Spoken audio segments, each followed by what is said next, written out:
अखण्डमण्डलाकारं व्याप्तं येन चराचरं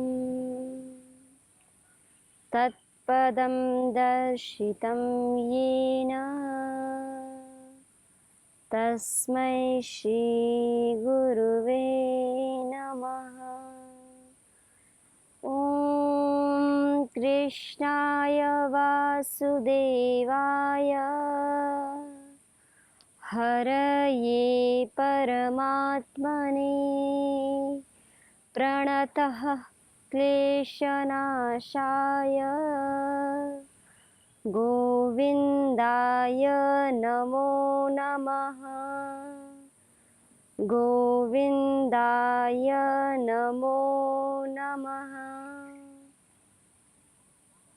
गीता स्वाध्याय में आप सभी साधक गणों का हार्दिक स्वागत है। तो हम सभी स्वाध्याय कर रहे हैं श्रीमद् भगवद गीता के 5वें अध्याय का। तो आइए अपने स्वाध्याय क्रम को इसी श्रृंखला में आगे बढ़ाते हैं और देखते हैं कि योगेश्वर हमारे जीवन को और उच्चतम बनाने के लिए, हमारे जीवन को उस परम पिता परमात्मा तक पहुंचाने के लिए, उससे प्रीति करने के लिए, उसका बनाने के लिए और क्या क्या युक्ति बता रहे हैं। तो आइए आज के श्लोक के माध्यम से देखते हैं। तो योगेश्वर कहते हैं अर्जुन से, हे अर्जुन, इस संसार में प्रत्येक प्राणी कर्म तो कर रहा है अर्जुन, लेकिन किस विधि से करना है, कैसे करना है। जो एक भक्त होता है, एक साधक होता है, जो एक अपनी साधना मार्ग पर चल रहा होता है, उसको भी अपने स्वधर्म का पालन तो करना ही है, पर कैसे करना है वह कहते हैं कि वो किस भाव से करता है, उसकी मनोवृत्ति कैसी होती है। तो कहते हैं योगेश्वर, हे अर्जुन, ब्रह्मण्याधाय कर्माणि संगं त्यक्त्वा करोति यः लिप्यते न स पापेन पद्मपत्र इमाम्भसा। यहाँ अब योगेश्वर बताते हैं, समझाते हैं कि कैसे एक साधक को, एक भक्त को, जिसके जीवन का लक्ष्य केवल परमपिता परमात्मा है, अपना कल्याण करना है, जिसका जीवन का लक्ष्य परम शांति को प्राप्त करना है, तो उसको योगेश्वर जी बता रहे हैं कि कैसे मनुष्य उस परम शांति आनंद को प्राप्त कर सकता है। तो योगेश्वर इसमें बता रहे हैं कि हे अर्जुन, इस श्लोक के माध्यम से केवल और केवल समर्पण भाव दिखा रहे हैं। ब्रह्मण्याधाय कर्माणि, कि इस संसार में मनुष्य जो भी कर्म करे वो भगवान को अर्पित बुद्धि से करे। अब इसका अर्थ क्या होता है भाई, ये एक भगवान को अर्पित बुद्धि को समझ में नहीं आता है आमतौर पर लोगों को। तो कैसे करे कि अहम बुद्धि से नहीं, ईश्वर अर्पित भाव से करे। और ईश्वर अर्पित भाव क्या है, तो देखो, जो ये भी हम सारे समस्त कर्म कर रहा हूँ, उसकी भावना कैसी होती है। जो एक साधक होता है, जिसका लक्ष्य उस परम पिता परमात्मा को प्राप्त करना होता है, जिसका लक्ष्य एक परम शांति को प्राप्त करना होता है, तो वो तुच्छ भावनाओं को लेकर, तुच्छ इच्छाओं को लेकर अपने कर्तव्य का पालन नहीं करता है। तो कैसे करता है वो योगेश्वर बता रहे हैं। तो योगेश्वर कहते हैं कि हे अर्जुन, वह अहम भाव को छोड़ के वह ईश्वर अर्पित भाव से अपने कर्मों का अनुष्ठान करता है। तो कैसे करता है कि जो ये सारे समस्त जो मैं कर्म कर रहा हूँ वो मैं करने वाला नहीं हूँ, उसी कृपा से सब कुछ हो रहा है। अपने किसी स्वार्थ की पूर्ति हेतु नहीं, बल्कि अपना कर्तव्य कर्म मानकर और उसी की ईश्वरीय की प्रसन्नता के लिए, ईश्वर के समीप जाने के लिए वो अपने कर्मों का अनुष्ठान करता है। अपने कर्मों का अनुष्ठान करते करते उसको यही ज्ञात होता है कि जो भी मैं अपने कर्मों के माध्यम से जो ये कर्म कर रहा हूँ, जो मेरे इंद्रिया समस्त, जो मेरा शरीर ये कर्म कर रहा है, तो उसको ये ज्ञात है कि इसके पीछे करने वाला मैं नहीं हूँ। ऐसे एक साधक की भावना होती है। उसी साधक की भावना को यहाँ पर योगेश्वर जी बतला रहे हैं। तो जैसे कि अभी तक हमने देखते हुए आए हैं, इसी क्रम में योगेश्वर कहते हैं कि वो जो साधक है ना अर्जुन, वो शरीर, मन, वाणी, प्राण से अपने कर्मों का अनुष्ठान कैसे करता है। देखो, वो इस भाव से करता है कि उसको यह सर्वतः पता है। क्या पता है कि जो मैं सारे समस्त कर्म कर रहा हूँ, इस कर्मों का अधिष्ठाता केवल वह परमपिता परमात्मा है, उसी की ऊर्जा को प्राप्त कर मैं कर पा रहा हूँ, ऐसी उसकी हर पल मनोभावना होती है। देखो, ये श्रीमद् भगवत गीता है क्या? क्या है? देखो, जो बाहर की जो प्रवृत्तियाँ हैं वो तो प्रतिपल बदलती रहती है, लेकिन मनोवृत्ति तो जैसे कि जिस समय योगेश्वर ने इस गीता का ज्ञान दिया था 500 वर्ष पूर्व, जैसी मनोवृत्तियाँ शकुनी की, दुर्योधन की, कर्ण की, धृतराष्ट्र की थी, ऐसी मनोवृत्तियाँ आज हम में से प्रत्येक मनुष्य की भी है। तो मनोवृत्तियाँ कभी चेंज नहीं होती, बल्कि बाह्य जो परिवर्तन है वो परिवर्तन हो रहा है, वो चेंज हो रहा है, लेकिन जो मनोवृत्तियाँ वो तो ऐसे की ऐसे ही है ना। तो इसलिए योगेश्वर जी यह बार-बार बता रहे हैं, समझा रहे हैं कि एक साधक, जैसे कि योगेश्वर कह रहे हैं कि मनोवृत्तियाँ तो भी वही हैं, लेकिन भले ही हमें दिख रहा है कि बाहर की जो प्रवृत्तियाँ हैं वो परिवर्तन हो गई है, लेकिन मनोवृत्तियाँ भी ऐसी ही हैं। तो उन मनोवृत्तियों को हटाने के लिए क्या करना है? उसके लिए ये गीता रूपी औषधि है। उस गीता रूपी औषधि को अपनाने के लिए योगेश्वर कहते हैं कि हे अर्जुन, इसको अगर मनुष्य इस मार्ग पर चलेगा तो स्वतः निश्चित रूप से वह, जैसे कि एक परम शांति को प्राप्त करना चाहता है, तो उस शांति को वह मनुष्य प्राप्त कर सकता है, योगेश्वर बता रहे हैं। तो अब वो एक तरीका, एक आम भाषा में जिसको हम बोलते हैं एक सलीका, एक ढंग जो है वो योगेश्वर बता रहे हैं कि कैसे एक साधक को जिसका लक्ष्य उस परमपिता परमात्मा को प्राप्त करना है, शांति को प्राप्त करना है, वो कैसे अपने कर्मों का अनुष्ठान करे। तो कह रहे हैं कि ब्रह्मण्य आधाय कर्माणि, कि वो मनुष्य भगवान को अर्पित बुद्धि से कर्मों का अनुष्ठान करे। हमने देखा कि वो कब करेगा? जब मनुष्य को ये ज्ञात हो कि जो हम हमारे शरीर में जो सारी क्रियाएं हो रही हैं, जो हम अपने शरीर, मन, वाणी, बुद्धि, प्राण आदि के द्वारा जो हम ये कर्मों का अनुष्ठान करते जा रहे हैं ना, इन सब के पीछे इनका कर्ता केवल वह परमपिता परमात्मा है। तो भक्ति योगी फिर ऐसा नहीं मान सकता कि मैं इसका करता हूँ। जैसे ही हम ये मान लेते हैं कि मैं ऐसा करता हूँ, मैं ये करने वाला हूँ, तो तुरंत ही मनुष्य के अंतःकरण में अहम भाव जाग जाता है। फिर वो ईश्वर को भूल जाता है, फिर वो सोचता है कि जो कुछ कर रहा हूँ मैं अपने बल पे कर रहा हूँ। तो योगेश्वर कहते हैं ना, जो एक भक्त होता है वो कभी ऐसा नहीं करता अर्जुन। वो तो हर पल हर क्षण उस परमपिता परमात्मा की शरणागति में रहते हुए ही कर्म करता है। उसको पता है, देखो, जो शरीर आदि जो भी हमारे मन, बुद्धि, शरीर जो हमें सब कुछ मिला हुआ है ना, उसको ये पता है ये उसका नहीं है। ये तो उसके पास कुछ समय के लिए किराए पे मिली हुई कुछ वस्तु है। जब तक है उसके पास तब तक वो प्रयोग कर रहा है, और जब हम इस संसार से इस शरीर का त्याग कर देंगे, तब भी मनुष्य इसको, जितनी भी हमारी इंद्रियां हैं, शरीर, मन, बुद्धि, कुछ हमें साथ लेके नहीं जाता है। तो जो एक साधक होता है, कब वह ऐसे भगवान को अर्पित होकर अपने कर्मों को कर पाता है? उसको ये पता है कि जो मेरे पास है वह सब कुछ उस परम पिता परमात्मा का है। यहाँ तक कि शरीर, ये जो सोचने की क्षमता, कुछ भी उसका नहीं है, कुछ समय के लिए किराए पे मिला है, उसके पश्चात उसे छीन लिया जाएगा। और वो चाहे तो उसे पुनः उसकी इच्छा हो फिर भी प्राप्त नहीं कर सकता है। हम चाहें कि हम अपने शरीर को चेंज कर लें, अपनी बुद्धि को चेंज कर लें, अपने आँख, नाक, कान किसी को चेंज कर लें, इससे कभी भी संभव नहीं हो सकता है। जैसा उस परमपिता परमात्मा ने हमको बना के दिया है, उसके माध्यम से हमें इस साधन का प्रयोग कर हमें अपने कर्तव्य कर्म का पालन करना है। तो एक भक्त को बस इतना ही पता होता है कि ये जो मेरे पास अभी दिया हुआ है ना, ये मेरा कुछ भी नहीं है, कुछ समय के लिए किराए पे मिला हुआ है, जब तक है तब तक अच्छे से प्रयोग कर लूँ, पता नहीं कब छिन जाए। क्योंकि उस भक्त की भावना यही होती है, मैं नहीं, मेरा नहीं, ये तन किसी का है दिया, जो कुछ अपने पास है वो सब उसी का है दिया, मैं नहीं, मेरा नहीं, ये तन किसी का है दिया। तो क्या आगे बोलता है भक्त, देखिए कि ये शरीर दिख रहा है, संसार में जितने संबंध दिख रहे हैं, ना ये मैं हूँ ना ये मेरा है, ये तो किसी का दिया है। और जो कुछ भी अपने पास है वो सब कुछ उसी का है दिया, उस किसका, उस परम पिता परमात्मा का दिया है। और आगे क्या बोलता है कि भाई जब ये मिला है तो क्या करना है, क्यों दिया है परमात्मा ने, उसका उद्देश्य बताते हैं। क्या बताते हैं? जग की सेवा खोजे अपनी, प्रीति उससे कीजिए।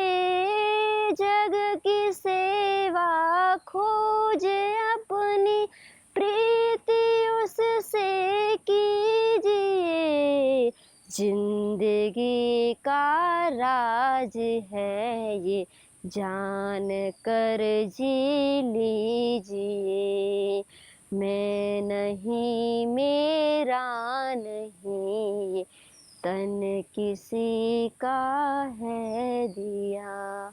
क्या बोलते हैं आगे कि अब भाई जब दिया है भगवान ने, भाई कोई उद्देश्य तो होगा, उद्देश्य है ना। क्या कहते हैं साधक गण, देखिए, जग की सेवा खोज अपनी। जब ये हमें शरीर रूपी साधन मिला हुआ है तो क्या करना है, जग की सेवा अपने अनुकूल देखो कि मैं इस संसार में क्या निष्काम भाव से कौन सी सेवा कर सकता हूँ, किस सेवा से इस जगत का कल्याण हो सकता है, उस सेवा को खोज कर और क्या करो, सेवा में लग जाओ। तो जग की सेवा खोज अपनी, और फिर क्या करो, सेवा में लग जाओ और जो सेवा करो भगवान को अर्पित कर दो। और फिर क्या करो, और उस परम पिता परमात्मा से प्रतिपल प्रतिक्षण अपनी प्रीति को, अपने प्रेम को उनके साथ नित्य निरंतर बढ़ाते जाओ। और क्या कहा गया कि देखो इससे अधिक कुछ है ही नहीं, जिंदगी का राज है, कि यही एक जिंदगी का राज है। क्यों मिला है शरीर, क्यों मिला है सब कुछ ताम झाम, इसलिए मिला है। इसलिए इसको जानकर क्या करो, फिर अपने शरीर को इस जगत की सेवा में लगा दीजिए।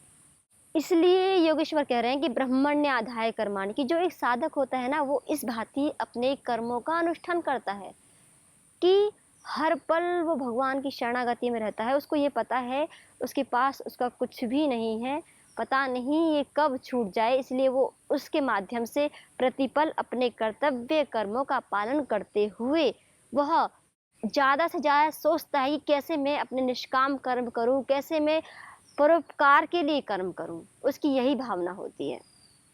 और फिर जब ऐसी भावना होती है तो सज्जनों, फिर तो उस साधक का जीवन बहुत ही श्रेष्ठ अति उत्तम बन जाता है। तो फिर उसकी जो मनोवृत्तियां, हमने भी देखा कि हमारी मनोवृत्तियां भी कैसी है, दुर्योधन, कर्ण, दुशासन और शकुनी जैसी भी मनोवृत्तियां हैं। तो जब हम ऐसे भक्तों को देखते हैं, ऐसे साधकों को देखते हैं, और जब हम इतने पवित्र पवित्र ग्रंथों का स्वाध्याय करते हैं, तो स्वतः ही हमारी जो ऐसी मनोवृत्तियां हैं वो अर्जुन के भांति फिर होने लगती हैं। फिर वो हमारी मनोवृत्तियां एक साधक के अनुकूल होने लगती हैं। यह योगेश्वर जी बता रहे हैं। तो ये अर्जुन अभी कहाँ खड़ा हुआ है, अर्जुन अभी खड़ा हुआ है, अभी कहाँ, कुरुक्षेत्र में खड़ा हुआ है। उसको अभी कुछ पता नहीं है, उसको ये समझ में नहीं आ रहा उसको कि मैं करूँ तो क्या करूँ। उसका प्रश्न ये नहीं है कि मैं धर्म का चयन करूँ या अधर्म का, उसका प्रश्न ये है कि मैं करूँ क्या। अच्छा, उसकी स्थिति कैसी है, अर्जुन की अभी स्थिति कैसी है, जैसे कि एक मान लो एक फौजी है, अभी फौजी छुट्टियों में घर आया हुआ है, उसकी माँ बीमार है, लेकिन उसको तुरंत ही 1-2 दिन बाद फ़ोन आता है कि नहीं अभी तुरंत ही ड्यूटी ज्वाइन करनी है। तो सोचिए उस फौजी की क्या कर्तव्य होगा, एक तरफ माँ है, एक तरफ मातृभूमि है। तो ऐसे ही अर्जुन की स्थिति है, अर्जुन की मनोदशा भी कुछ ऐसी है। एक तरफ उसके लिए ये है कि धर्म है कि उसको युद्ध करना ही चाहिए, और एक तरफ उसको लग रहा है कि मेरे स्वजन है, कि ये तो अपने ही है, इनसे क्या युद्ध करना। तो ऐसी जो मनोवृत्ति है वो अर्जुन की बन रही है। तो इस मनोवृत्ति से बाहर निकालने के लिए अर्जुन कह रहे हैं कि हे अर्जुन, इस मनोवृत्ति से बाहर निकालने के लिए योगेश्वर कह रहे हैं कि हे अर्जुन, जब तुम ऐसे कर्म करोगे ना, आपका तो कुछ है ही नहीं, आप तो अपने कर्तव्य समझ के करोगे, तो फिर जो आपके मन में प्रश्न उठ रहे हैं, शंकाएं उठ रही हैं, जो ये संदेह हो गया, जो किम कर्तव्य विमूढ़ता की स्थिति आ गई है कि मैं अब क्या करूं, जब आप ये मानोगे कि ये सब कुछ तो मेरा है ही नहीं, इस परम पिता परमात्मा का दिया हुआ वही करा रहा है, उसकी कृपा से ही सब कुछ हो रहा है, उसकी ईश्वरीय कृपा से ही सब कुछ हो रहा है, तो फिर अर्जुन तुम जो ये इस स्थिति में पड़े हुए हो, फिर ये स्थिति आपकी नहीं होगी। क्योंकि आगे कहते हैं योगेश्वर, कैसे, ब्रह्मण्याधाय कर्माणि संगम त्यक्त्वा करोति यह लिप्यते न स पापेन। फिर वह मनुष्य, पाप मतलब क्या, इस संसार का जो काम, क्रोध, लोभ, मोह, अहंकार जो सब होते हैं, इन सब से फिर वो लिप्त नहीं होता है। योगेश्वर कहते हैं कि देखो वो कर्म का अनुष्ठान तो करेगा अर्जुन, लेकिन जैसे कि आम मनुष्य होता है, साधारण मनुष्य होता है जिसको जीवन का लक्ष्य नहीं पता, केवल अंधाधुंध कर्मों में लगा हुआ है, उसको ये नहीं पता किस भांति, किस तरीके से, किस रीति से कर्म का अनुष्ठान करना है। तो योगेश्वर जी कह रहे हैं तो वो कैसे होता है, वो कभी दुखी होता है, कभी सुखी होता है, कभी निराश होता है, कभी हताश होता है, कभी कभी उसकी मनोवृत्ति क्रोधपूर्ण होती है, कभी बहुत अहंकार से युक्त होती है, कभी वो अपने आप को सब कुछ समझ लेता है। लेकिन जब वो एक साधक होता है अर्जुन, जब वह उस परम पिता परमात्मा के प्रति समर्पित होकर कर्मों का अनुष्ठान करता है, तो योगेश्वर कह रहे हैं कि तो फिर उसके मन में ये सारे भाव नहीं आते। इसलिए कहा कि जैसे कि एक कमल का पत्ता का यहाँ पे उदाहरण दिया, एक कमल का पत्ता कीचड़ में खिलता है, तालाब में खिलता है, लेकिन उस पे जो उस तालाब की जो कलुषितता है, जो उसके पंख है, उस पत्तों पे जरा भी उसको छू नहीं पाती है, वो उससे निर्लिप्त रहता है। ऐसे ही बताया जा रहा है कि जब एक साधक ऐसे कर्मों का अनुष्ठान करेगा हे अर्जुन, तो वह भी निर्लिप्त रहेगा। निर्लिप्त का अर्थ है कि जो हमारे साथ, जैसे हम आम मनुष्य कर्तव्य कर्मों का अनुष्ठान करते हैं, तो हम कभी सुखी होते हैं, कभी दुखी होते हैं, और कभी तो हमें मतलब बहुत ही कर्म करते रहे होते हैं, लेकिन एक खुशी, एक प्रसन्नता, एक शांति, एक आनंद नहीं मिल रहा होता है। तो योगेश्वर कह रहे हैं कि वह कब मिलेगा, वह तभी मिलेगा जब उस परम पिता परमात्मा की शरणागति में आएंगे। तो हे अर्जुन, किसी भी प्रकार से साधक को परमपिता परमात्मा की शरणागति में अवश्य आना है, और उसकी जो जो जीवनी शक्ति है, जो जीवनी ऊर्जा है, उसको अवश्य ही क्या करना चाहिए, उस ऊर्जा को उसे उस परमपिता परमात्मा के नाते इस जगत के कल्याण के लिए लगाना चाहिए। कुल मिलाकर योगेश्वर जी क्या कहना चाह रहे हैं कि स्वार्थ की भावना से मुक्त होकर जब तक परमार्थ में जो आपकी जीवनी ऊर्जा है नहीं लगेगी ना, तब तक उसका हमारी जीवनी ऊर्जा का परिष्कार नहीं हो सकता। जब तक हमारी जीवनी ऊर्जा परिष्कृत नहीं होगी, चाहे हम कितने भी कोई भी मंत्र जप कर लें, लेकिन हमें योगेश्वर जी कहना चाह रहे हैं कि आपको अवश्य ही इस ऊर्जा को किसी ना किसी निष्काम कर्म में अवश्य ही लगाना चाहिए, जिससे कि आपकी जीवनी ऊर्जा का शोध हो जाए, वह शुद्ध हो जाए। हाँ, कुछ मनुष्य हैं कभी कभी बहुत अच्छे कर्म भी करते हैं, लेकिन कैसे करते हैं, पुण्य को रखकर। फिर उनके पुण्य होते हैं तो कहते हैं योगेश्वर जी, जब वो पुण्य को रखकर करते हैं तो क्या होता है, जैसे ही पुण्य क्षीण होते, पुनः ये उपनिषद में कहा गया है कि पुनः इस धरा पर वो आ जाते हैं। जैसे ही कुछ समय के लिए पुण्य होते हैं, जब तक वो पुनः भोगते हैं, उसको पश्चात पुनः धरा पे आना पड़ता है। तो वही देखो, योगेश्वर जी कहना चाह रहे हैं कुल मिलाकर कि हम निष्काम भाव से या कहें निर्लिप्त भाव से होकर कर्मों का अनुष्ठान करें। और कैसे करें, जैसे कि कहा भी है, कहित कीजे साधु संगति सो जावे कलमस जी को। कैसे मतलब किस हेतु से, कि हमें सज्जनों का सत्संग स्वाध्याय ये किस लिए करना चाहिए, कि जिससे क्या हो जाए, हमारे जो हृदय का जो कलुमश है, जो हमारा हृदय जो मलिन है, योगेश्वर जी कहना चाह रहे हैं कि वो शुद्ध हो जाए, पूर्णतः उस प्रकाशित हो जाए। इसलिए हमें साधु सज्जनों का संगति करनी चाहिए। तो परमात्मा जीवन लगे, स्वार्थ से मुक्त हो गए, इससे ही कहा गया है हमारे भारतीय संस्कृति में आध्यात्मिक उन्नति, कि पूर्णतः मनुष्य के अंतःकरण में जो इच्छाएं हैं, जो आशाएं हैं, और देखो हम अपने जीवन में देखते हैं कि क्या हम हमेशा जो इच्छाएं करते हैं, क्या वो उनको पूरा करने के पश्चात क्या मनुष्य कभी हमेशा सुखी रह पाता है? नहीं, ये कभी भी नहीं होता है, बल्कि वो बढ़ती जाती हैं, और फिर भी हमारा पूरा जीवन उन इच्छाओं की पूर्ति में लग जाता है, वो पूरी नहीं होती है, फिर उसके संस्कार अंतःकरण में रह जाते हैं, फिर उनकी पूर्ति के लिए पुनः जन्म होता है। तो ये श्रृंखला इतनी लंबी बढ़ जाती है, फिर हम इसे छूट ही नहीं पाते हैं। जैसे कि हमारे शास्त्रों में बहुत अच्छा उदाहरण दिया जाता है कि जैसे एक यज्ञ अग्नि में अगर हम घी डालते हैं, वो उससे क्या होती है, वो अग्नि और अधिक प्रज्वल होती चली जाती है। ऐसे ही मनुष्य की जो इच्छाएं हैं, जो कामनाएं हैं, जो कैसी इच्छाएं, देखो एक होती है दिव्य इच्छा, कैसी इच्छा? परमार्थ करने की इच्छा, अर्थात परहित करने की इच्छा, दूसरों का कल्याण करने की इच्छा। ये इच्छा तो बहुत ही सर्वश्रेष्ठ है। इसी इच्छा के लिए योगेश्वर कह रहे हैं कि इसी भांति अपने कर्तव्य का पालन करो। लेकिन जो होती है कि केवल अपने ही जो इच्छाएं मनगढ़ंत जो हमने बना ली है उनकी पूर्ति के लिए, तो योगेश्वर कह रहे हैं कि नहीं, उनका पालन करने से तो ये एक जन्म दूसरा जन्म फिर ये चक्कर चलता ही रहता है, कभी हटता ही नहीं है, और फिर मनुष्य पता नहीं कहाँ पहुंच जाता है, उसको पता ही नहीं चलता है। तो कहते हैं कि जब हमें इतना सन्मार्ग मिल चुका है, हमें पता चल चुका है कि इतना उपयोगिता है इसकी, अगर फिर भी हम केवल अपना कर्म ही कर रहे हैं, भगवत अर्पित होकर कर्म नहीं कर रहे हैं, योगेश्वर जी कहना चाह रहे हैं कि भगवत अर्पित होकर या फिर कहें निष्काम भाव से कर्म नहीं कर रहे हैं, तो कहते हैं कि वो केवल श्रम ही रहेगा, श्रम रहेगा। उस श्रम से तो कुछ आपकी आत्मिक उन्नति तो होने वाली है नहीं। तो इसलिए योगेश्वर जी कहते हैं कि अगर मनुष्य को कल्याण करना है तो उसको सर्वप्रथम परमार्थ अर्थात लोक हित के कल्याण की इस मार्ग पर चलना होगा। क्योंकि निष्काम कर्म अगर नहीं करेंगे, देखो निष्काम कर्म करने से क्या होती है, हमारे जो मन की कामनाएं हैं, वासनाएं सब दूर होती हैं। क्योंकि चाणक्य भी बहुत अच्छी एक बात कहते हैं कि अगर किसी मनुष्य को परास्त करना है ना, तो क्या करो, तो फिर उस मनुष्य को बहुत अधिक सुख साधन दे दो, तो उस उनमें लिप्त हो जाएगा, फिर उसकी जो जिजीविषा है, जीतने की इच्छा, वो सब समाप्त हो जाएगी। इसलिए अगर किसी को कामनाएं अपनी इच्छाओं से जो हर पल हमें सताती रहती है, उससे अगर मुक्ति प्राप्त करनी है, अपने जीवन को मुक्त करना है, तो योगेश्वर कह रहे हैं ब्रह्मण्याधाय कर्माणि, कि उस परम पिता परमात्मा के हेतु उसका है, उसी के लिए ही ऐसा मानकर कर्म करो।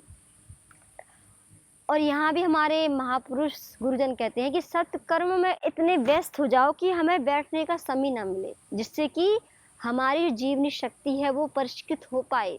अगर हम अपनी जीवनी ऊर्जा का इस परमार्थ में लोकहित नहीं लगाएंगे, तो फिर हमारे जीवन का कल्याण नहीं हो सकता है। इसके माध्यम से योगेश्वर जी यह कहना चाह रहे हैं।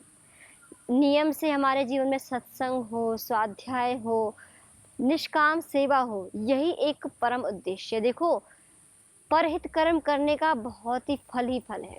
एक बहुत अच्छा एक दृष्टांत अगर हम देखें स्वयं योगेश्वर जी के जीवन का, एक हम आइए दृष्टांत देखते हैं कि जब एक मनुष्य इस संसार में अपनी कोई इच्छा न रखते हुए, उसको ज्ञात है कि सब कुछ परमात्मा का दिया हुआ, लेकिन दिया हुआ क्यों दिया हुआ है कि जग की सेवा खोज प्रीति उससे कीजिए, इसलिए दिया हुआ है।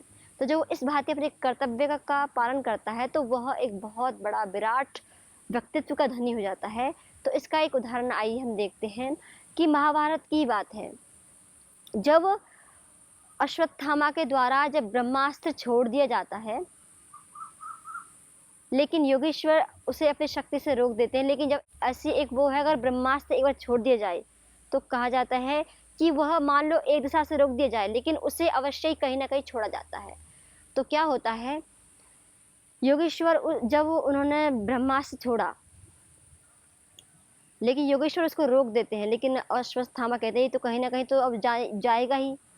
तो अश्वत्थामा उसकी दिशा चेंज कर देते हैं, और जो उत्तरा के गर्भ में जो अभिमन्यु था, तो उस ब्रह्मास्त्र को उत्तरा के गर्भ में की तरफ पहुंचा देते हैं। उससे फिर जो उत्तरा के गर्भ में जो शिशु था, उसके जो प्राण थे वो रुक जाते हैं, अर्थात वह मृत्यु को प्राप्त हो जाता है। जब ये उत्तरा को ज्ञात होता है, तो उत्तरा घबरा जाती है, लेकिन उत्तरा को एक जीवन देखिए कितना श्रेष्ठ जीवन है। वो हम जैसे आम मनुष्य की तरह उसने विलाप नहीं किया, उसने तुरंत योगेश्वर श्री कृष्णचंद्र को याद किया और उनको बुलाया। योगेश्वर आए, तो देखिए ये कितना बड़ा दृष्टांत है। योगेश्वर यहाँ जो बात कहने जा रहे हैं बहुत ही मुख्य बात है।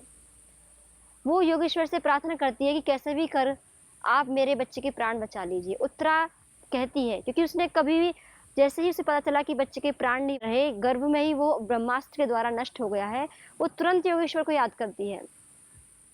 उसको तुरंत योगेश्वर की याद आती है। योगेश्वर आते हैं, तो योगेश्वर एक बात कहते हैं, वो बहुत ही महत्वपूर्ण है महाभारत में।